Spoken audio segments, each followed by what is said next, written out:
Good morning. Good morning. As Kathy said, I'm Jackie Ash, and my husband Ned and I have been members of St. Luke's on the lake for 23 years.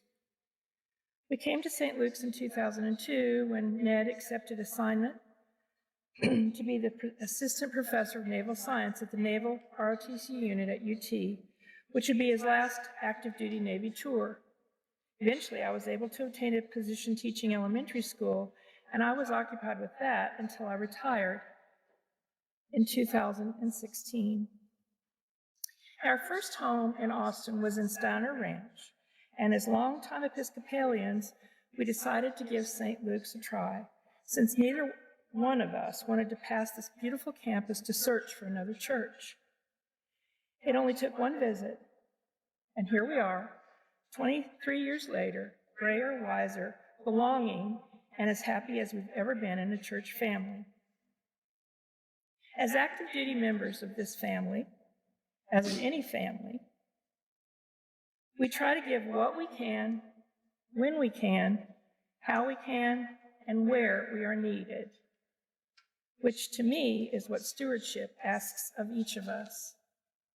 I've learned by experience, fueled by grace, stewardship isn't a staid and strict concept, but more the living, breathing act of loving, sacrificial giving back of all of the things God has shared with us. Growing into sacrificial giving is among the most satisfying of all the ways we have grown into belonging to our church family. Yet treasure isn't the only way to accomplish it, though it may be the first way that comes to mind. As called, I've given time to various projects here, as has Ned.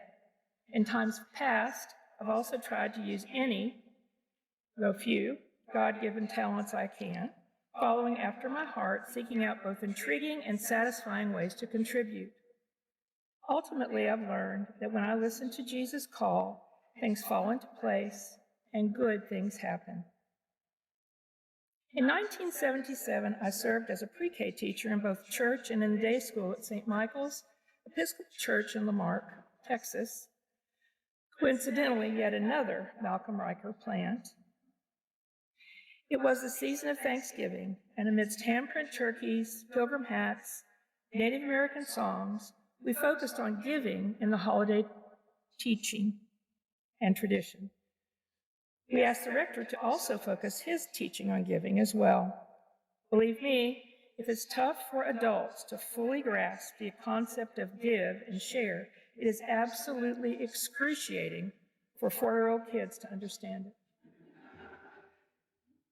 So knowing how difficult giving can be for small ones, we began with the idea of concrete giving, planning and donating cans of food and money for a turkey for a traditional Thanksgiving basket for a needy family. Kids had fun counting cans and saving donated money for a Thanksgiving fund and left school for the holiday excited that they contributed to the happiness of other people. After school that day, teachers closed up early and had a special luncheon of our own. Every one of us also leaving school happy and satisfied, chatting about the generosity of school families and excited that some family would soon be the recipient of a great surprise. When I arrived home with my son, we were greeted at our door with surprises of our own. As we walked up to our door at the apartment where we lived, there were 2 familiar-looking boxes. Son Andy was beyond excited for presents, and I couldn't imagine what was going on. It never dawned on my weary teacher brain that we were the needy family and were the beneficiaries of the wildly generous families of the day school. And I had questions. Why would we get these gifts? Had I really unwittingly solicited food and money from school parents for us? How would anyone know that I only had 3 eggs, a half carton of milk, 2 slices of American cheese, peanut butter, and a half loaf of white bread in the fridge? I never told anyone. And Ned was in Houston working full-time and taking a full course load, so he was off the hook too. Plus, I never felt poor nor needy, and I never suspected my colleagues or church family saw us like that either.